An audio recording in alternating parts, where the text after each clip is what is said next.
ಅಯ್ಯೋ ರಾಣಿ ನಿನ್ಗೆ ಬುದ್ಧಿ ಇಲ್ಲ.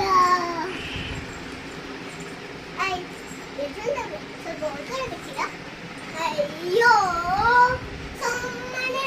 ಸುಮ್ಮನಿದ್ರಿ ನಾವು ಯಾರಿಗೂ ಕಮ್ಮಿ ಇಲ್ಲ.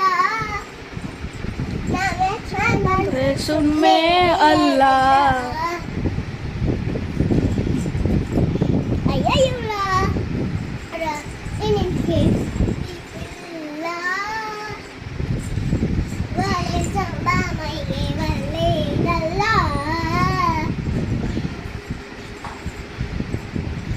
ಹಾಯ್ ಫ್ರೆಂಡ್ಸ್, ನನ್ನ ಚಾನಲ್ ಹೆಸರು ಗೊತ್ತು. ಇಲ್ಲಿ ಮನೆಯಲ್ಲ ಎಷ್ಟು ಕಷ್ಟಪಡ್ತೀವಿ, ಫ್ಯಾನಲ್ಲಿ ಹಾಕಿ ಹೆಂಗ್ ಮಾಡ್ತಿದ್ದೀವಿ, ಅದ್ರ ಕೆಲಸ ಮಾಡ್ತಿದ್ದೀವಿ. ನಿಮಗೋಸ್ಕರ ಎಲ್ಲ ಮಾಡ್ತೀವಿ. ಚಾನಲ್ ಸಿಗರೆ ಸಬ್ಸ್ಕ್ರೈಬ್ ಮಾಡಿ, ಲೈಕ್ ಮಾಡಿ, ಶೇರ್ ಮಾಡಿ. ಮಾಡಿ ಗೂಗಲ್ಗೆ ಹೋಗಿ ಲೈಕ್ ಮಾಡಿ ರವಿ ಪಲ್ಲ